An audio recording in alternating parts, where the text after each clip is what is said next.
And here is what's blazing in sports. Come on in, sit down, relax, enjoy yourself. You are now rocking with the one, the only T-Dub, with co-starring Little Dub.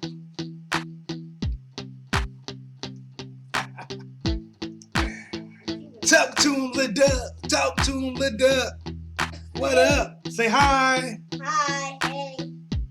Google Classroom it is. Okay, come on. Why do you say that? Because 1 minute left. Oh my God. Breaking news. T-Dub was blazing sports is taking over the YouTube airwaves. People are going crazy to catch the next live episode.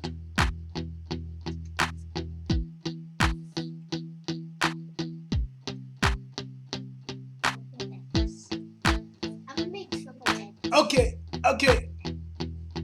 Let's go.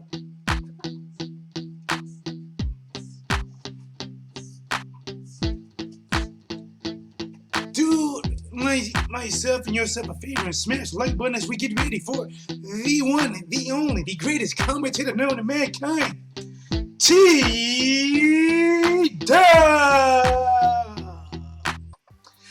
Yo, what up? It's your boy T-Dub was blazing the sports. Of course, yes, I am back at like a crack at it just to give you boxing geekers this work. Guys, what's on the line today is talking about how Deontay Wilder just keeps standing in the way of Undisputed, the most highly anticipated matchup, Tyson Fury versus Anthony Joshua, and Wilder just standing in the way. What is he? Why is he doing this of greatness? Well, the one thing for sure that you're going to get, guys, you're going to get my thoughts on that exactly. Is Deontay Wilder doing justice by standing in the way and not stepping aside on the sidelines and let the cars come by and hit a puddle of water and splash on them and let Undisputed happen between Fury and Anthony Joshua? Or is he doing exactly what he should do or contracted to do if he decided to exercise that option? American Bouncer Travels in the building to T-Dub. What's good with you? You already know what's good with me. Listen, you already know what it do. Better yet, what it does. And guys, your boy T-Dub was blazing sports. I also have co-starring Little Dub over here, who I am doing Google Classroom while I am doing my regular work. So, guys, let's talk about this. What side of the line do you side on? Are you on the side that Deontay Wilder should not be standing in the way of greatness, should not be standing in the way of Undisputed, should step aside? Listen, it's like a car coming and it's about to hit you. He should just step aside and let what happens, and then after that, hey, maybe get a shot with the winner, maybe not, depends on what the winner does from there. Or are you saying, listen, no, I don't believe you guys are saying this. Are you ludicrous? Are you cuckoo for Cocoa Puffs? This guy signed a contract that said that if the loser decides to do the rematch, that's their options. It's not a standing in the way of nothing. It's doing what they legally agreed to. Are you guys crazy? You guys are the type to eat cereal in orange juice. What is milk to you guys? Guys, think about that. Give me a second. Let me do something to my work laptop real quick. And I'll be back. Where's Lola? Give us some music here. Allow me to introduce the other co-host. The eighth wonder of the world, Lola.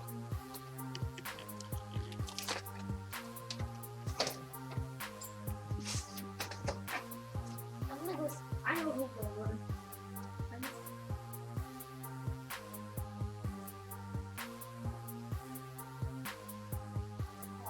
It's the point. I have to find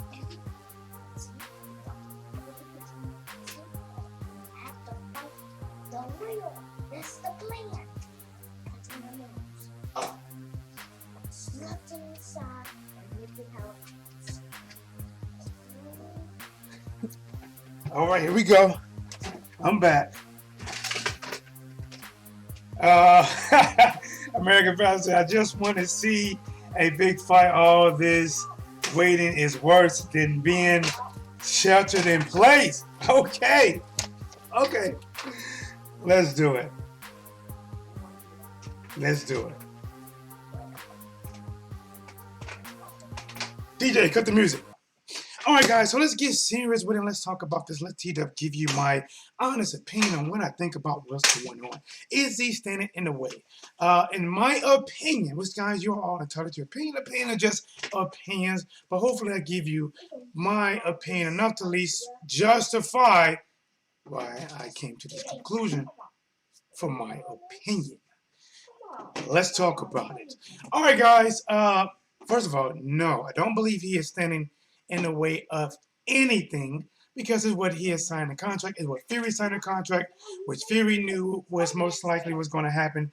They talked to Fury several times before the second fight happened and said, listen, I might fight Wilder a third time and possibly a fourth time. Fury already said that we possibly can meet 4 times. That is not in contract. We do know in contract at least meeting one more time. Deontay Wilder lost, and then he does have a right to exercise that comment. Deontay Wilder versus Tyson Fury, in my opinion, it is a big fight. It is a huge fight. Listen, especially for what happened to last time. Listen, last time was like a shocker. Nobody expected it. And the last fight was a big fight, and it done pretty good on pay-per-view. And now they get a chance to do a third fight. And the third fight is really, that is the fight. It is the door closer or prove us wrong. Deontay Wilder had to come out there and has to put on a spectacular performance. He definitely has to do a lot better than what was shown in the second fight. It's a big fight no matter how you look at it. Even in these times of shelters, people will shell out their money to see this third fight. If Fury do it again or not. Now, let me give you guys a little bit more on why I come to this conclusion. He should not step aside. See, a lot of people say right now, hey, Fury has the only WBC title, major title that Joshua doesn't have. We need to make this fight happen right now. Wilder need to step aside. Well, where was all this talk and speaking when Wilder had that same belt? He had the same belt, and Joshua had his belt. And Wilder asked Fury to step aside so he can fight Joshua. Fury said, no, I have you in contract. We already signed. I will sue you. I will take you to court. I want my fight. That's what Fury said. When Wilder asked this man to step aside and let Undisputed happen, let the two titans at the time, because to be honest, yes, Fury versus Joshua was a big fight at that time, but everyone wanted to see Wilder versus Joshua. That was the fight. Joshua versus Wilder versus Fury, to be honest, is a secondary big fight to Joshua versus Wilder. That was the fight. And Fury says, will you step? Wilder said, will you step aside, Fury? Fury said, oh no, to the no, I'll sue you. Oh no, to the no, woo!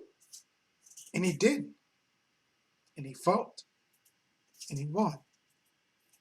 And now they're asking Wilder the very same question that was asked to Fury, to step aside.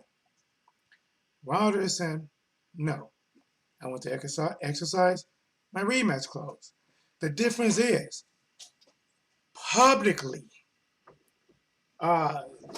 websites are making so much of a big deal that Wilder wanted to exercise what he had in contract. Then when Wilder wanted Fury to step aside. It's just not fair, guys. And listen, I know in this world, this day and age, in this country, this nation, that we are used to things not being equal. I get it. Not only are we used to it, we expect it. We expect the double standards. We expect when Wilder wanted Fury to step aside for everybody to be quiet, not make it a big deal. We expect now that Wilder lost to Fury that he should step aside. He should let Undisputed happen. He should do it. I think he's in his right to either act on his contract or step aside. It's his decision to make. And as fans, if we were okay with Fury not stepping aside and all these articles was not, all these websites were not putting out articles talking about Fury's not stepping aside, he's not going to let the highly anticipated Undisputed matchup, that fight was much bigger. Joshua versus Wilder was much bigger. Fury versus Joshua is a big fight. It's a bigger fight in the UK. It's not a big fight in the USA. Well, it's not a bigger fight in the USA. Is it a big fight? Yeah. Is it bigger than what it be in the UK? No. Wilder, USA versus Joshua, UK for Undisputed. That was the matchup. That matchup is bringing two nations together. That was the matchup. And when all that was on the line, when Josh was going to fight his rematch with Ruiz, and Wilder said, listen, I'll have to fight the winner of. He said, if Fury step aside and let me fight the winner between Josh and Ruiz, we can get Undisputed. Fury did multiple videos talking about he would sue him if he done so. So Wilder did not. He didn't do it. There was nobody talking about the highly anticipated matchup being blocked. No one. And those are just my thoughts. Now, if Wilder steps aside, that's on him. He's not. And listen, guys, as a fighter, right? Me, even though I can't do what I used to do in the ring, I still mentally have that dog, right? I have that get back dog. And you might beat me again. But there's something in me that says, no, that's a fluke. That's a fluke. You know, it'd be something in me that'll make reasons. No, it was the back of the head shot. And for some of you guys who don't believe it's the back of the head shot, take a look at this. Let me do something real quick. And remember, guys, what happened in the second fight? Fury had amazing success. He done what he had to do, and anything that happened inside that ring should have been called by the ref, and it wasn't. That's just what it was. And Fury had the best night, and Wilder did not. And if that fight would have always been easy for Fury, it'd have been easy the first time. But it wasn't. And if you guys betting, and listen, guys, if you guys want to talk about betting, hit me up on Facebook or something like that. And you think that it's going to be a repeat, Fury's going to come out there and dog walk Deontay Wilder into a stoppage, then I want that bet.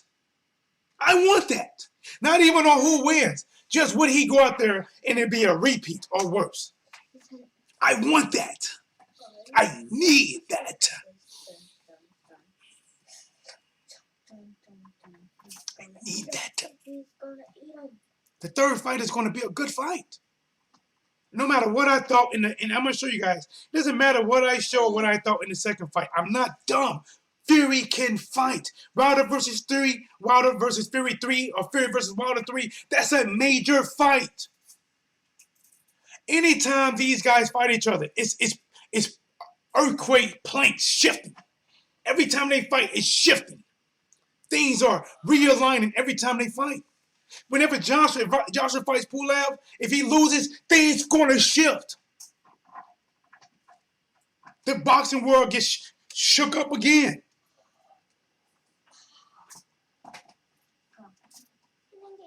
His choice. It is, bro. It's his choice. But let me show you. Now, I'm not finna stay on this. Let me see. Let me show you guys some. Hold on. Hold on, guys. All right. What do I need to do? There we go. Guys, I want you to look at the picture of the second fight of Wilder versus Fury. Where is that right hand landing? Is it on the ear? Is it on the chin? Is it on the forehead? Or is it on the lower back of the head and upper part of the neck? The reason those shots are illegal in boxing is because they're what they can do. Now, those shots do land in boxing a lot of times. Sometimes fighters get warned, sometimes they get away with it. But it wasn't until a shot like this, probably maybe this shot, that caused the trouble. And I'm telling you, if you guys are thinking that this is going to happen every time, I think you did it wrong. So let's do this. Boom. I'm messing up. Huh? That's Little Dub in the back. Little Dub in the back. He said, I want to see it. Listen, guys, the root of this story is this. And I wish I could be longer, but I can't because I got to get back to work and I got Little Dub to get back to Google Classroom. Right now, he's playing right here where I can see him. Got a lot of toys out. Guys, I'm going to tell you guys just something off the subject. Off the subject, guys. As I look at I got a dog. He's 16. It's a border collie mix. He is the last thing I got from my grandfather before he passed. I got him when he was around maybe a month. I mean, maybe a month. He was maybe 3.5 weeks. He was little. So I had him for 16 years. And this dog, when it comes to getting my food when I'm not around, it's been a headache. So guys, let's just skip right to the story, right? As I look.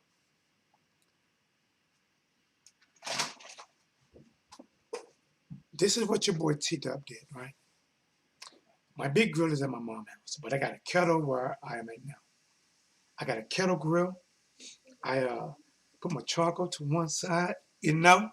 Got the coals nice and gray.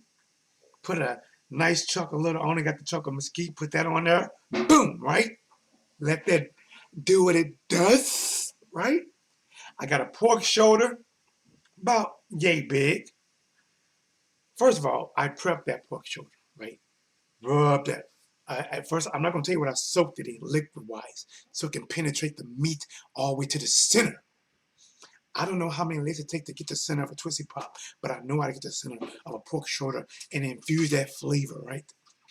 And then after I've done that, I put my dry rub all on it, right? All on it. I dry rubbed it. Let that set for a day in the refrigerator. Right, get it out, sit on the counter for a while, right? Let it get kind of room temperature. Took it, put it on the cool side of the kettle, right? Smoked that thing for about 8 hours. I smoked the mercy on it.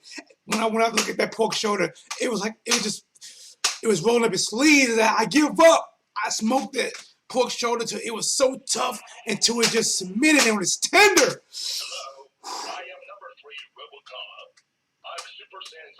Brought it back up here, right? Left it, well, after I got it, took it off. I wrapped it in foil so it can cool off and still keep them juices. 10 minutes, unwrapped it. Put it in the pan. Started taking a fork, boom, right? You can see the smoke ring about 2 or 3 inches deep in that thing. Cut it, boom. I'm like, oh yes, right? I give me a hamburger bun. I ain't even had no slaw or nothing, guys.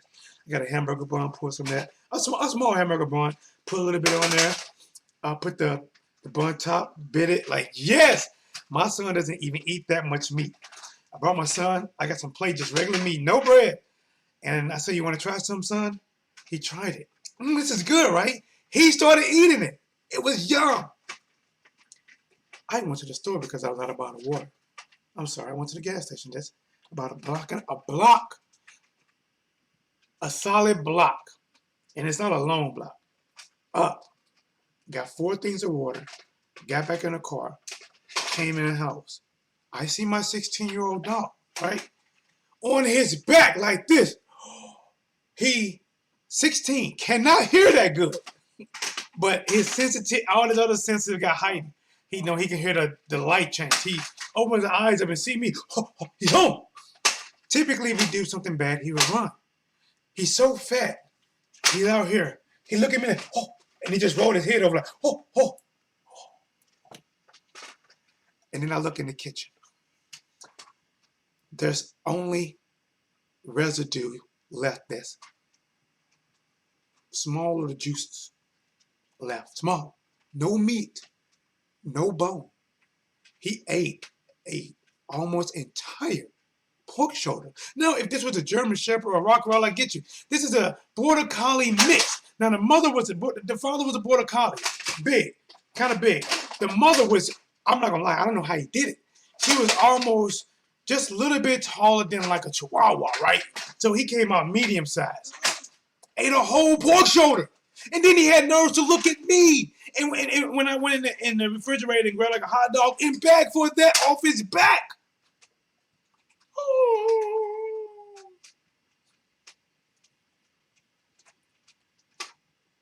Oh, what's up? In the building, the one, the only greatest poetic cast in the building. What is doing with love? How are you? Wilder fought easy fights. Now he will have to fight hard fights to prove he was not a hype, and it would be difficult with his style and limited skill set. Oh, okay. Let's see. You guys want to call in? I'll give you 5 minutes. You want to call in? I know it's a 30-second delay. You see the number. Let's talk about it. Listen, man.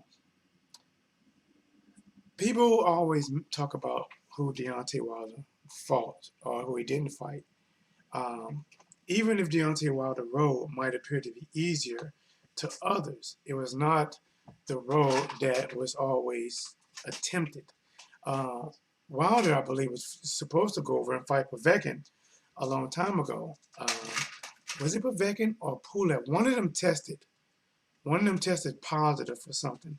So that fight never came to fruition. Wilder wanted to fight Joseph Parker. Parker chose not to fight him. Wilder wanted to fight demigod Charles Morton, who had the belt. They chose not to fight him. Listen, you can only fight who wants to fight you. Like right now, people look at Terrence Crawford, right? And they can say this: Terrence Crawford taking the easy road. Look at the people he's fighting. Is he taking the easy road? Or the people he want to fight, he just can't fight? It could be due to other side of the street, different promoters. It doesn't matter. Or they just don't want to fight him. But if he's time with top rank feeding them top rank fighters, he let it be known that he wants to fight the guys over there. He does have a shot to fight Sean Porter. I know that's one of his good friends, but that might be a friend he has to fight.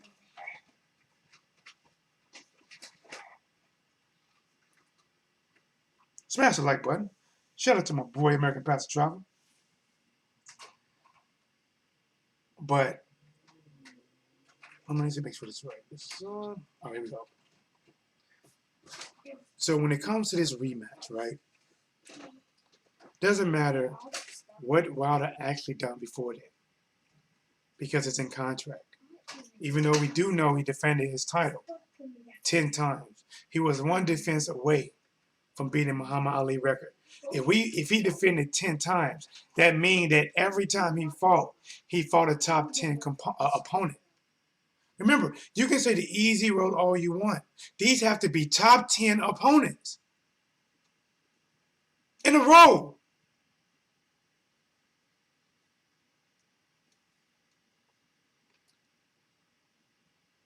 If Tyson Fury did not step aside after think about this. Tyson Fury and Deontay Wilder fought the first time to a draw. Some people can say Wilder won. Some people say Fury won. It doesn't matter. The judges called it a draw. Wilder went on to win. Joshua went on to lose to Ruiz. And then when he was doing a rematch against Ruiz, Wilder said, I would like to fight the winner between Joshua and Andy Ruiz, and Fury to step aside and let Undisputed happen. Fury, who was supposed to do the second rematch a long time ago, pulled out. Pulled out. And went on to fight 3 or 4 other people. Pulled out. And nobody talked about the people he fought. Otto Wallin, nobody said he talked about how bad or good he was. Tom Schwartz, nobody talked about how bad or good he was. Safari, whatever his name is, nobody talked about how bad or good he was. But every opponent Wilder fights, they get talked about. He fight Ortiz, they talk about Ortiz bad. He fights Tavern, they make Tavern bad. I'm going to tell you who Deontay Wilder is. Deontay Wilder is the Floyd Mayweather they never got. Deontay Wilder is getting the treatment they wanted to give to Floyd Mayweather. And even though they're giving it to Deontay Wilder, it still don't get them that satisfaction because they wanted to give it to Floyd so bad. So bad. Because he really did have an unbeatable type of style. Because of his skill set, his IQ set, his offense, the balance with defense set, the leg set, the thinking set, the reaction set. This man, listen, everybody else trying to put 1,000 pieces of puzzle together, it's like he came with a complete puzzle. Everybody else working on their puzzle, he like, I'm finished. And guess what? There is people now that talk about every fight Floyd had and talk about it. Oh, he waited till he was old. Oh, he fought him when he was too young. Oh, he ain't fought this guy. Oh, he fought that guy. Listen, you guys don't get it. They always take big turns on people that they want to see fail. Whenever somebody's a winner and they fit that criteria, they want to see them fail. And think about it. People to this day would tell you that Floyd Mayweather should have lost to Castillo. So now they take close fights and call them losses. Should have been knocked out by Shane Mosley. That knockdown by Zal Judah should have counted. They find anything, and that's what they want to harp on. But with Deontay Wilder, they had a better chance than that because Deontay Wilder technically wasn't the most technical sound fighter. Did he have God-gifted skills? Yes. You can't teach the reaction like that. Speed is God-gifted. Power is God-gifted. He had those things. And they led him to a superb resume. He tried to fight other fighters that did not want to fight him. He asked Fury to step aside. I'm going to ask you guys this, live or in the chat room. I'm going to ask you guys this. When Wilder asked Fury to step aside to fight Joshua, which one was a bigger matchup? Joshua from the UK versus the other side of the pond, Wilder from the USA, meeting in an all-out clash that the world will watch? Or Joshua from the UK versus Fury from the UK, Battle of the UK. Yes, it's a big fight in the UK. I agree. Huge fight in the UK. But is it a big, global, nationwide fight like it would be if that Joshua would have fought Wilder? Two juggernauts. Fury didn't step aside for that. Where's the articles about that? Where's the video saying Wilder should step aside now? See, some people say, no, he shouldn't fight Fury back-to-back like that. So I'm going to ask you a question, right? With this corona derailing the July the 18th date, shouldn't that time be like a regrouping time since the fight being pushed off until somewhere in October? Wouldn't that be like that it had a fight, mentally got more prepared, now he has more time to get things together, now he has more time to make changes in his camp? Floyd had better opponent. Wilder said that, but it was not true. Floyd did have better opponent. What if Wilder said it wasn't true?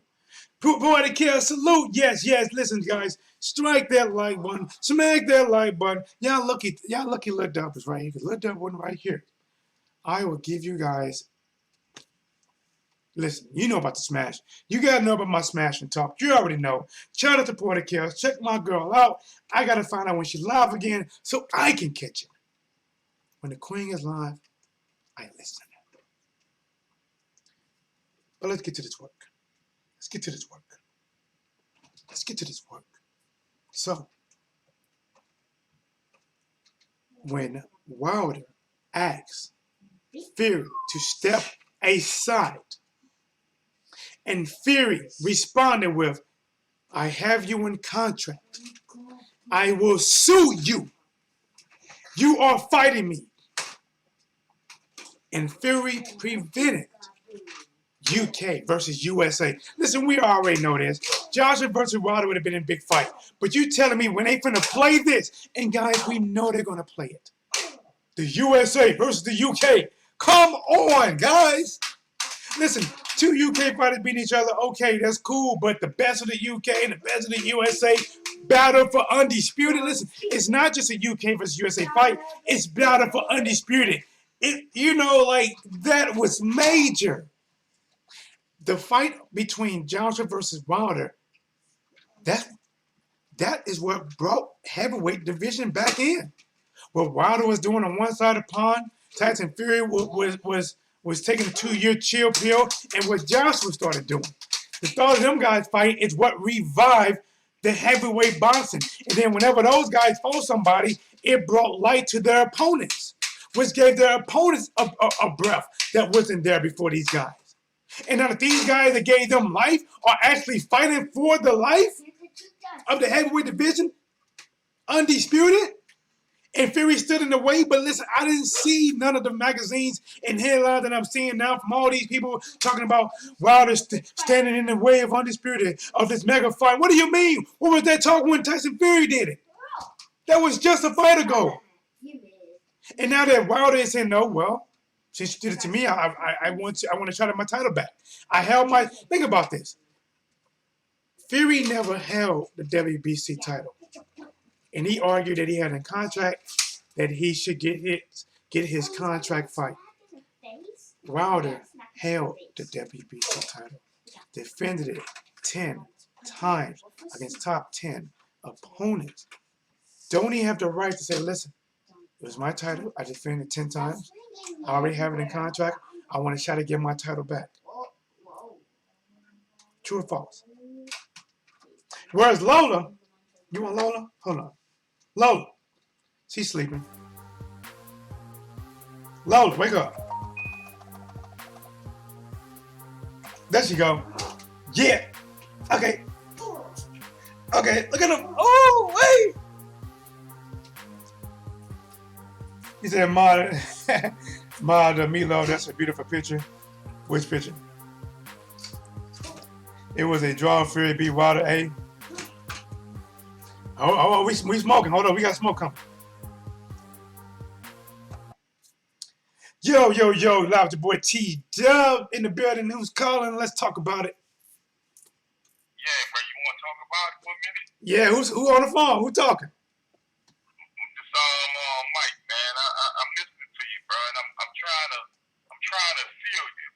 Well, listen, but look, let's get it. I'm trying to get you, but where you coming from? You're saying you're asking about to step aside right now, correct? You got it. But the point to me would be this. It's a different scenario.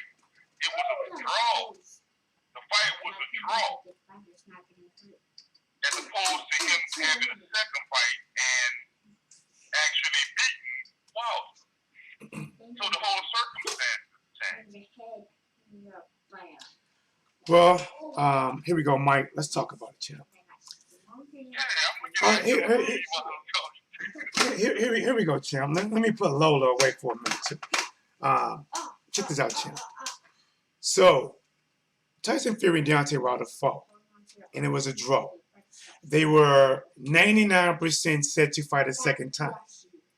Tyson Fury pulled out of that match, signed with Top Rank, and went and fought 2 or 3 what most people would consider nobodies, because nobody knew who they were outside of their family members. Tom Schwartz and Otto Wallin. 2 fights went by. Deontay Wilder fought Dominic Brazil. Joshua fought Andy Ruiz. Joshua lost to Andy Ruiz. Joshua at that time was going to do a rematch with Andy. At that time, Fury and Wilder had signed contracts to do a second fight, and they put in contract that if the loser, if Fury loses or if Wilder loses, the loser has 30 days to activate a fight to make a third fight in contract. Now, even though that's in contract, this same contract, listen, everything I'm telling you actually involves the same contract. So this contract that was in play, right before Joshua fought Andy the second time, Wilder said, listen, the world want to see Undisputed. Tyson Fury put up the second fight. He went and fought two people. He said, how about this? Fury step aside and let me fight the winner between Joshua and Ruiz for Undisputed, which would have been Joshua if Joshua beat him. So it would have been Joshua with his newfound style that schooled Andy Ruiz versus Deontay Wilder coming out probably the biggest knockout of his career over Dominique Brazil. That was a major fight between two countries. Right. Now, I understand but let me keep it. looking at the contract Hold up. situation. But You got to realize. Hear me out, Mike. Let me keep it. I know, but I think Yeah. you're going a little bit too far because you got to remember with the contract of how it played out in the time. But hold on. I got the same contract. Hold on, Mike. I got the same contract. Remember, everything I'm talking about is involving the same contract. So hear me out. So, Wilder said, ask Fury to step aside so he can fight for Undisputed, and that would have been against Joshua for Undisputed, two different countries. What everybody wanted to see for the last 4 years, be honest. The fight would have been everybody wanted to see for the last 4 years. For the last 4 years, people are talking about Fury versus Joshua. That was not the talk. It was Wilder versus Joshua for the last 4 years. Fury said, no, I have you in contract. I will sue you if you for breach of contract if you try to do that. It's the same contract. Same contract. Hold on. Hold on. I want everybody to get this, Mike. Everybody listening to get this, and on replay, get this. So, Wilder did not fight Joshua because of that. Wilder, not to be fair, but did his obligation to fight Fury, for the second fight. And the option, in that same contract, the loser has an option to fight again. And Fury already stated, I am most likely going to fight Wilder 3 or 4 times, which means he knew even if he lost, he was going to activate the contract to get another shot at Wilder. That's what he stated on video. Well, the second fight happened. Fury won. Wilder, within his rights, activated rematch clause within 30 days to get a shot at the title that he held for 10 consecutive fights. And now people are saying that he should step aside. Remember, this is the same contract. The same contract that Fury used to stop the Undisputed is the same one that Wilder's asking for his rematch.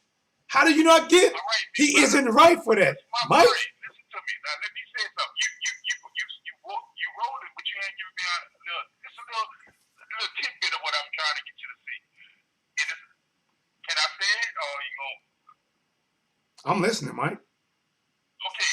What I'm saying is, from the time Wilder fought Severn, he had 5 years to make that fight. Okay.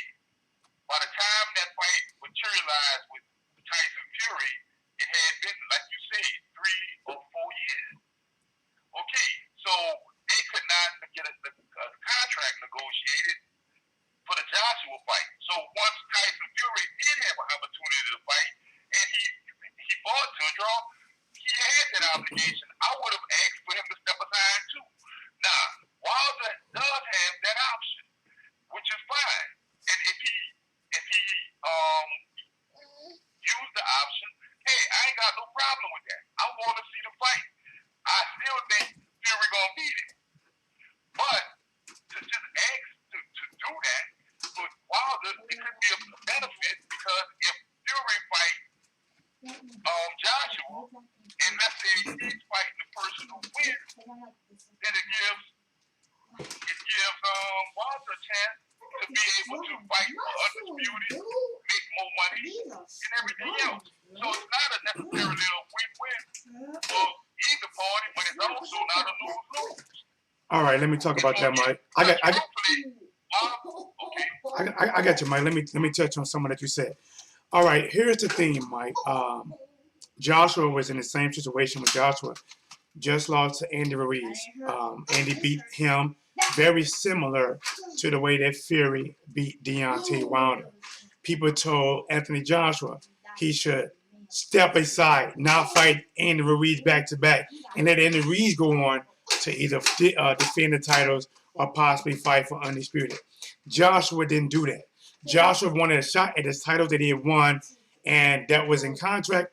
And Joshua fulfilled and he activated the contract that he had in writing, went on to beat Andy Ruiz. So even though Tyson Fury might have won the second fight, that doesn't mean a good third fight is going to guarantee to go the same way.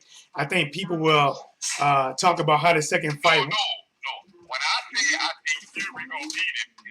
That's my personal opinion. If he wins, he wins. If he lose, he lose. But if I'm gonna bet my money, I'm gonna bet on Fury. Okay, and I might have to take a little bit of that money or some PayPal or something. But listen, let me get to it. The point is why I'm saying why you got to activate right now, because if you do not fight now, there is no guaranteed fight.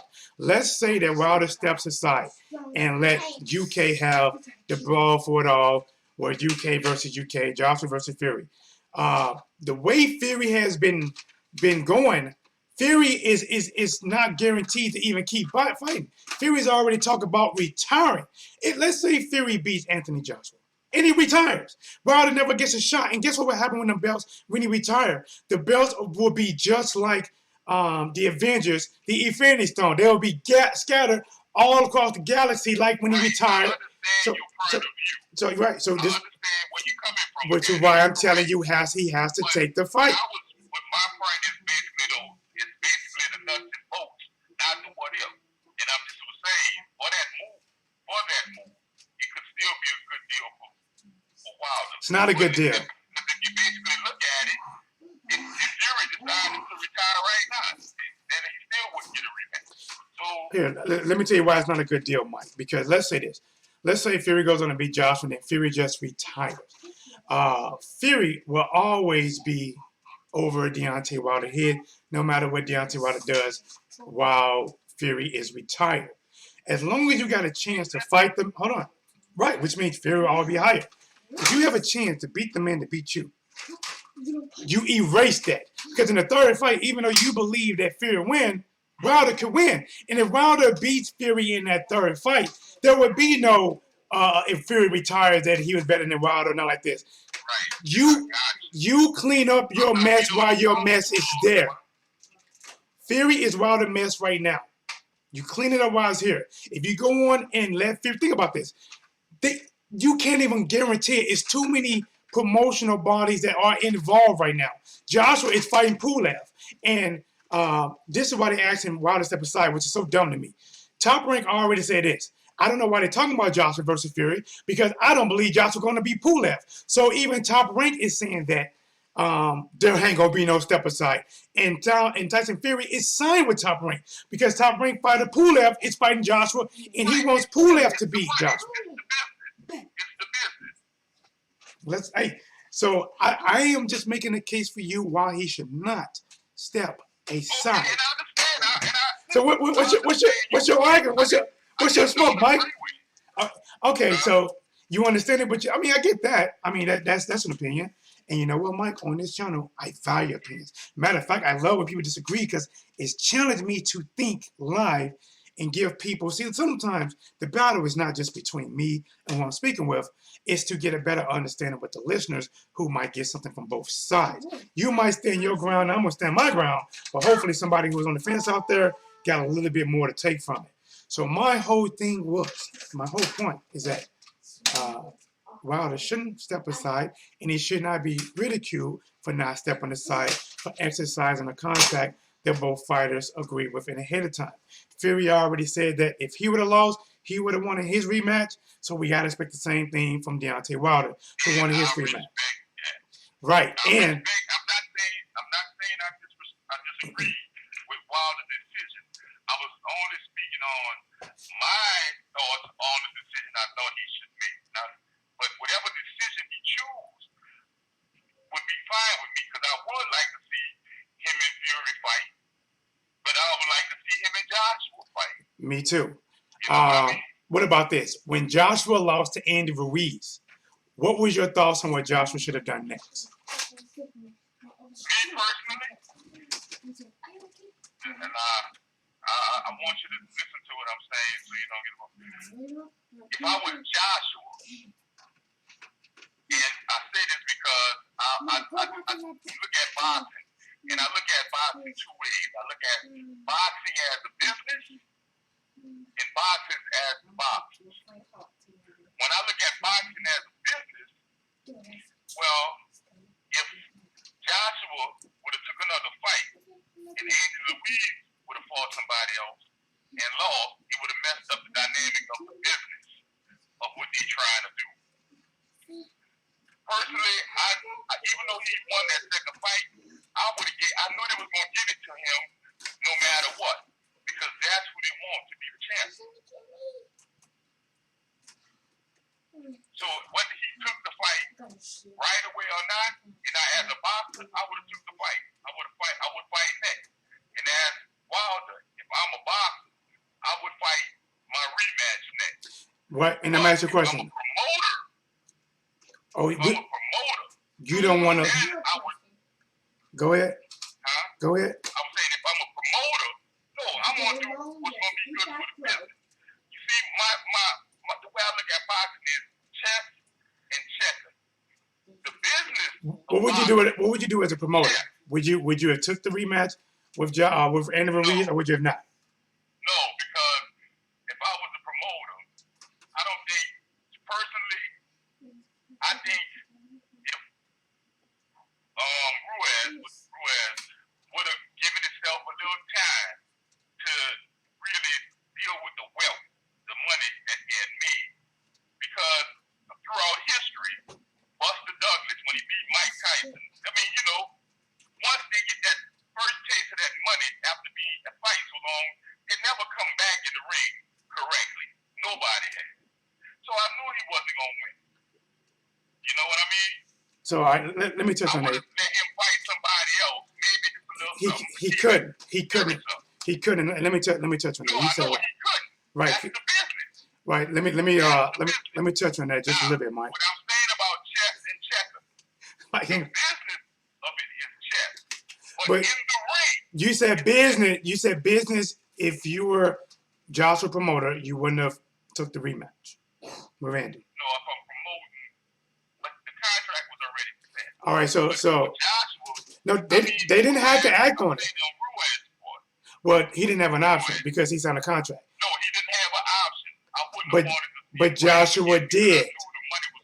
But here's my question: if you was Joshua promoter, would you have let Joshua fought that rematch to Andy, or would you have not? Actually, I probably would have wanted him to fight him again because I believe there's a business part of boxing that allows stuff that happens to happen. You follow what I'm saying? I get what you're saying. Yeah, that's the only reason. And I hope it don't sound crazy, you know what I mean? But I'm just saying that's just a part of it. And that's the chess part that I'm talking about. But the checker part is the two boxers in the ring. And that's where it's just the fast pace, hit, don't hit. That's the part when I'm talking to somebody, whether we talking about that or we talking about the whole, you know? Let me touch on some of that, Mike. You put a lot out there to digest. All right, so when you look at the Joshua versus Andy Ruiz situation, first, honestly, it's even greater if somebody takes a fight right back to back. That honestly is the best thing you can do because nothing is guaranteed after that. Just like when Jermell Charlo wanted to fight Tony Harrison right back to back. As if you can erase a wrong right back to back, you do it. You don't let that sit on you and fight other fights while they're still hovering over your head that this man beat you. Hold on, Mike. Mike, I'll let you cook, Mike. Let me put some on the oven on the top of the stove. Let it simmer a little bit on your mind. Hold on, Mike. So Joshua and his promoter, they had no choice but to take that fight. They had an option because remember, they wrote the contract. They could have pulled out. They could have said, you know what, Joshua got beat snotty out so bad that I think my fighter needs a fight or two to get himself back. They couldn't do it because if they do it, they lose control of the heavyweight division altogether because every title would have been in Andy's hand, and Andy is signed with the PBC. Well, with Al Heyman, who works with the PBC, not with Eddie Hearn's Matchroom Boxing, which means once you lose those belts, it's going to be super hard to get that fight back. So when you have a contract in place and to hold on to some of that power in the division, because once you lose power, there's nothing guaranteed. Now you're going off of hopes and prayers. Hold on, champ. Let me barbecue a little bit more. I just put the dry rub on. Now let me put a little bit of charcoal in there and a little mesquite or apple wood to get the smoking really going for you. So what I'm saying is, you strike when the iron is hot. Right now, Wilder just lost to Fury. This is not the time that he can't even afford to let a fight go by, because if he does, you lost all ties and claims to that WBC title. It's gone. At that point, you are hoping for a prayer. And right now, when you talk about, hold on. So if he step aside, then you renegotiate the contract. No, you can't. Here's why. Because you have 3 parties in place. Right now, there's 2 parties in place that already agreed upon a contract, which has been fulfilled in one fight and made them contractually bound to a 3rd fight. After that 3rd fight, there is nothing in contract. Hear me out. So now you will be talking about this. You'll be talking about Al Heyman agreeing with Top Rank and also bringing in Matchroom Promotion. I have never seen a 3-way contract that say, no matter what happens, we're going to give the next fight to Wilder. I just don't think it's going to happen, and here is why. We talked about, you brought up earlier about how come Wilder didn't make the fight with Joshua in 3 or 4 years. Well, see, you put all the blame on Deontay Wilder. You're not putting none of the blame on Anthony Joshua Matchroom. There is a reason. Right, but hold on. The business would have been, why didn't they fight? Why didn't they want to make the fight back then? Why did they pull out when Wilder agreed to the low ball offer? The reason why I don't think they made the fight is because I don't think Wilder is ready. What do you mean? Let me ask you a question. I don't think he's ready, bro. How much of this do you know about Mike? Mike, listen, Mike, how much of this do you know? Do you know that back then they offered for a heavyweight undisputed match to Deontay Wilder, the lowest offer for an undisputed match in history, a flat fee with no back end money of $15 million. Wilder accepted that. So what did we talk about? The new developer? No. 120, or we talking about the other $50 million? Hear me out. No. We are talking about one of the few times when both parties were actually talking. No middleman. We're talking about both parties were actually talking. They offered Wilder a flat fee of $15 million. Wilder didn't want to take it, but he said, finally, I'll take the $15 million. Whatever. I'll take the $15 million. Let's just go over and make sure that it's more than, because they had a one-way rematch call for Joshua and didn't have one for Deontay Wilder. They said, listen, we agreed to the money. Let's go back. No, he did. Listen, Mike. You're not listen. You're hearing it, but you're not getting it. Wilder accepted the offer. They didn't fight him and went and fought someone else. What are you not getting? When Wilder actually accepted. I think everybody information comes from different places, and I mean, there's a lot of Bro, you can Google it, man. Everything's out to see. By me, I'm a person that follows boxing religiously, right? This is what I do. I talk about it live. I know we could do that all day. So Mike, so when all this was happening, I did videos, so I remember everything and articles and things that were happening. I remember when Joshua told Wilder not to come to his fight and hire extra security so Wilder couldn't come to his fight. I remember Joshua told Deontay Wilder, if Wilder keeps trying to fight me right now, I'm going to freeze him out. I remember these things. This is the part. Come on now. This is the part I want you to understand. Now, since we have this social media stuff, and people have opportunity to advance their opinions and say things that a lot of people get to hear. But at no time that nobody has ever shown legitimate proof of contract. Anybody can get on videos and say what was Well, do you know Dylan White? I have no Do you know? nobody. What I'm trying to say. Yes, we what do. I'm saying is, Yes, we do. Do you know Dylan White? listen, bro. Do you know No, Dylan no, White? no boxing contract has been negotiated Listen, over the air or any of that. We but only get to see things have been inside confirmed. Listen, both sides have confirmed things. Even when Wilder accepted $15 million and they didn't fight him, Deontay Wilder camp sent an offer to Eddie Hearn to give Joshua $50 million upfront money plus a split of whatever is made on the back end of the fight. Dylan White, who is signed with Matchroom and works under Eddie Hearn, and he's an active UK fighter. They has a video out where Dylan White told Eddie to his face, no, because Dylan White came over and he talked to Al Heyman about potentially maybe working with Al Heyman. And Dylan White told Eddie Hearn, he said, listen, no, I seen the proof. I seen the contract. I seen where the 50. Now, The 50 watch, but listen, I heard the same thing you said you saw. I saw where what you call it, say give me 50 million and don't worry about all that. You give me the 50 million up front, and I'll come and fight you. And he did it, bro. And Joshua didn't fight. What do you mean? Listen. Because they didn't get the 50 million up front. But They wanted. That's why. Listen. Was gonna give him the 50 million. Oh my gosh, bro. Listen. All right, listen, guys. See that I can tell right now. You hear some things, but you missed a lot, Mike. You missed. Time out. Mike, hold on. Mike.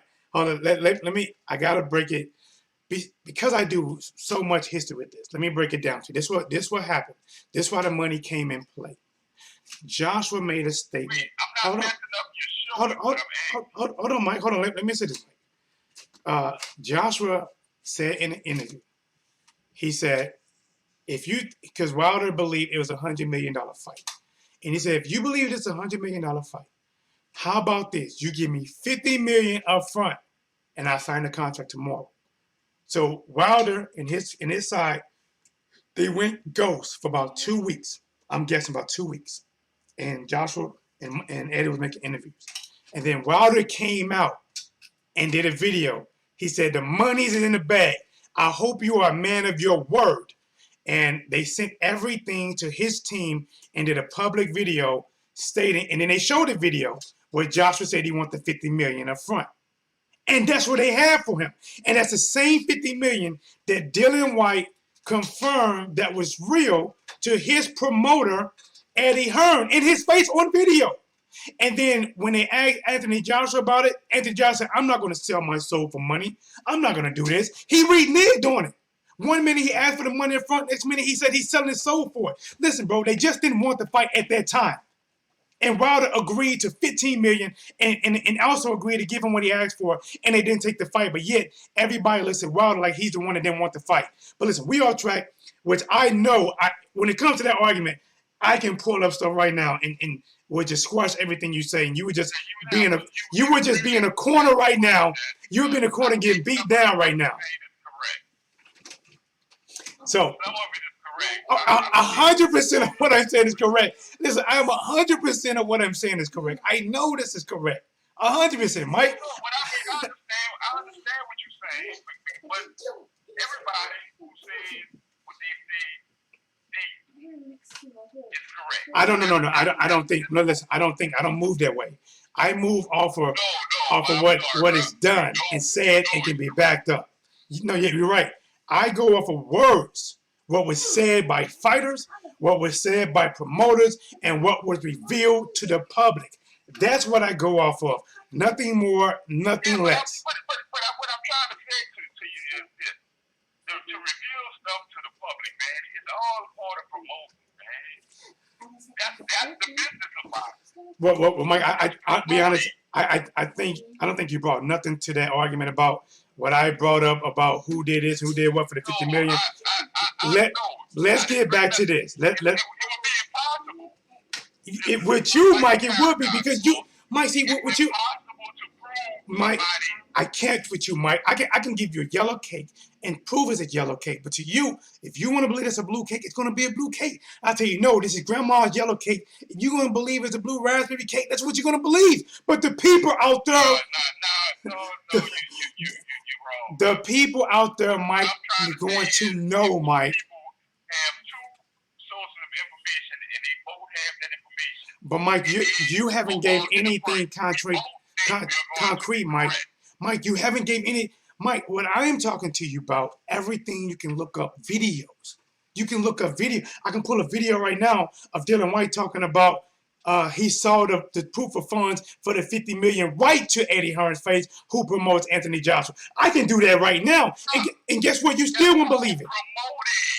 How that's promoting? They didn't make the fight. No, Dylan White was mad. Hold on.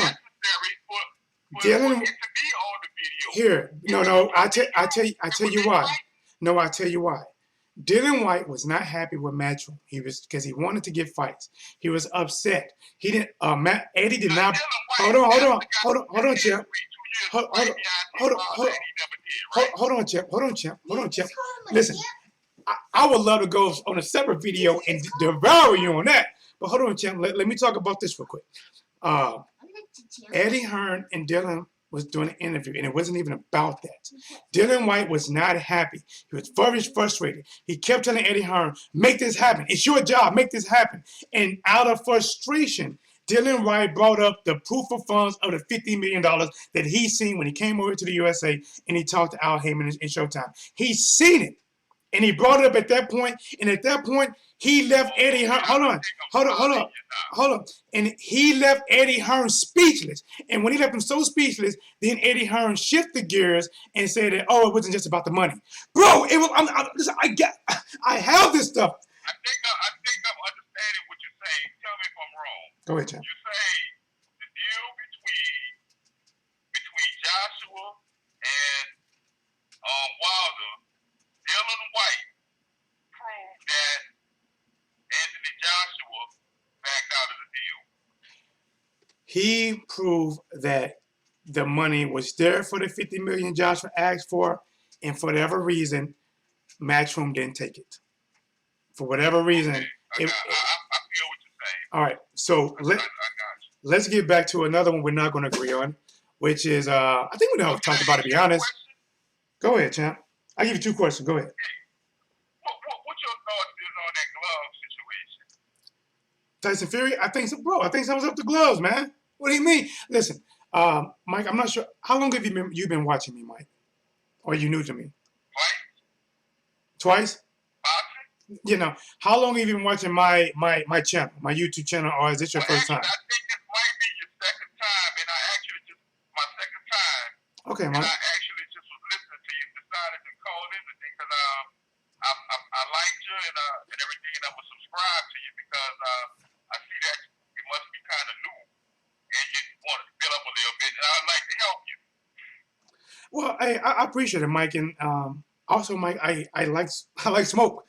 I got a guy from the UK named AD. He called just to disagree.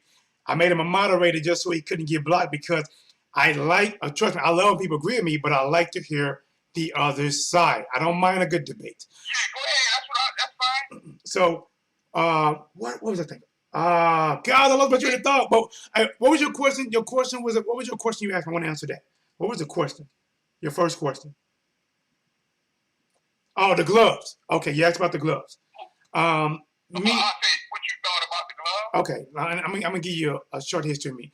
I did not turn professional. I could have, but to be honest, I was going through about 3 years of custody battle with my kid, and I'm not gonna lie, I was a little bit depressed, and I didn't. I had a few amateur fights. I did not lose any of my fights.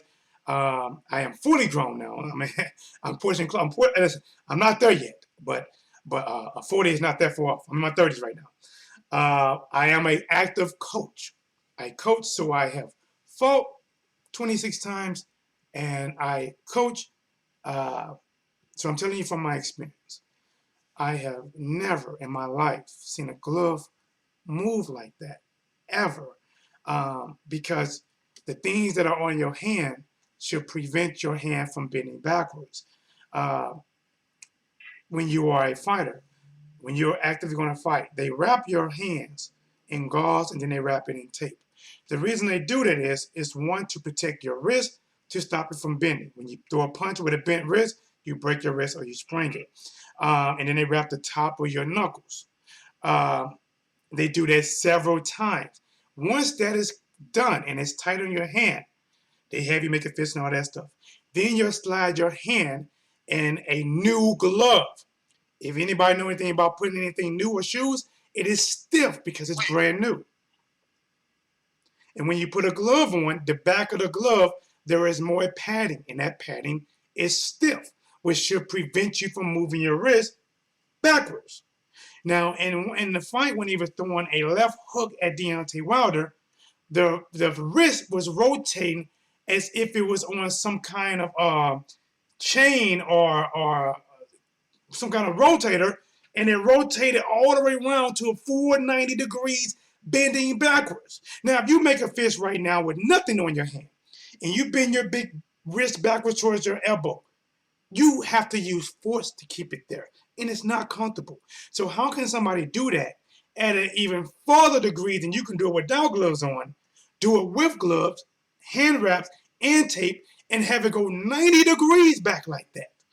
And then when it hit the head, the top of the glove part wobbles like it's just loose. Yes, I believe there's something up with the glove. Will there be a problem in the third fight? No. I think because all these videos about it is going to draw a lot of attention to it, and I don't think it's going to be an issue. I think whoever wins the third fight wins the third fight. I thought it was in both fights. I thought definitely in the first fight. Because guess what? Well, the second fight. You might not believe this. I agree with you. Okay, well, there we go.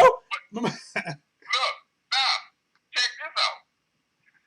I watched the fight a couple of times. I think I might have watched, well, actually, man, with the corona stuff going on, I went back and I watched the fight. I'm talking about maybe 5 or 6 times each, right? Yeah. And guess what I noticed going into the fight? What's that? And I know he did something to the glove, and I think I know what they did. I watched the first fight, and as I'm looking at the fight, I knew everybody went back and looked at the fight would be looking at the gloves, right? Right. So what I did was I decided to stop my video and look at it and watch what they were doing in the corners, right? Right. And what I realized is the way I think he was able to do what he did, it was wetting the inside of his gloves. To make it more slippery.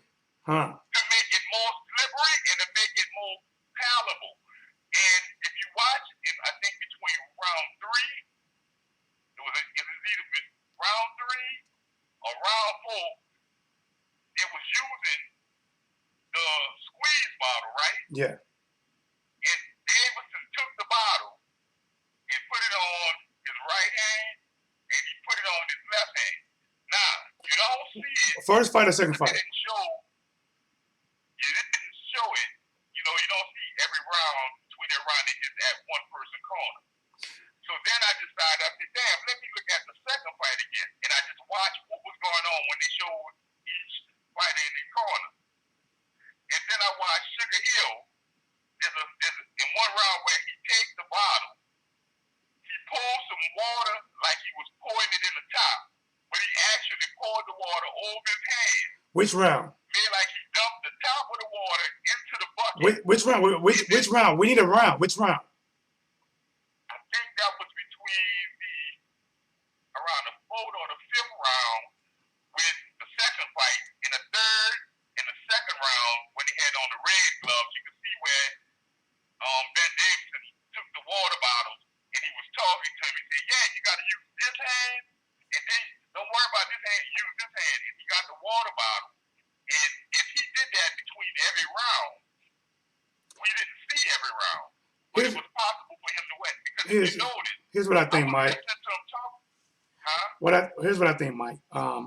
One, the laces was loose. They were not tight. There's many pictures that we have shown to where the laces were No, not tight, right. where you can see almost what I look like knuckles inside. But Mike, I only have about 4 more minutes. I want to get your second question. What's your second question? Let me get the answer for you. You had I'm sorry. you said you had 2 questions. I got like 4 minutes for at the end Oh, of the no, video. no, that was it, man. I was Okay. just saying that I think he did do it, but I think he used the glove was loose and they used water to make, because I think he used the horsehair glove. I'll tell you what, I know they said one thing. They said that he wasn't going to do the fight if he didn't wear his specific brand of gloves. So they had to agree to use it. Exactly. And that's what made me look at that corner. But And I know from horsehair, once that horsehair is wet and you punch on it, it squeezes the extra air out of the pad. I don't know if they still use it, but horsehair is, I know they what they used to use, and it can be maneuvered around. Well, you have horsehair, you have the combination foam and horsehair, and then you have the whole foam pad that Floyd likes to use. Floyd even made Maidana use his brand. He said, hey, ain't no pad in here. But you know what? They didn't tell you they also paid Maidana some money to do that as well. But all right, champ. I'm gonna have to go and get ready to wrap this up. Tell the people one time. Give them about 30 seconds of who you are, what city and state you represent, man, and just whatever you want, man. Go ahead. My name is Mike, man. I'm from New Orleans, bro, and I really enjoyed the show. I'm gonna subscribe. I'm hitting the likes, and I'm gonna be sending you donation, brother. Man, you are the man, Mike. Right on, brother. I appreciate it, man. Thanks for calling, man. All right, boss. All right. Listen, man, that's Mike. Hopefully a new subscriber to the building. Thank you, guys. Again, I like it. You know what I'm saying? You know, a lot of time when I'm just over giving this work, and you guys know I would give you this work. I always invite people to come on. Either you can just agree and just make a statement, or you can say, T-Dub, you know, I want that smoke today. You know how it is. I take this hat and virtually turn it backwards and say, let's rock, like the old words of Al Bundy, which it's crazy, guys. When I was young, I loved that show, Married with Children. I'm not gonna lie, I loved it. Along with, you know, Martin Lawrence and Will Smith and Fresh Prince of Bel-Air. But I love Married with Children. Nowadays, that show would be banned. But till next time, subscribe, like, and share. This your boy T-Dub was Blazing Sports. As you already know, here is what's Blazing Sports.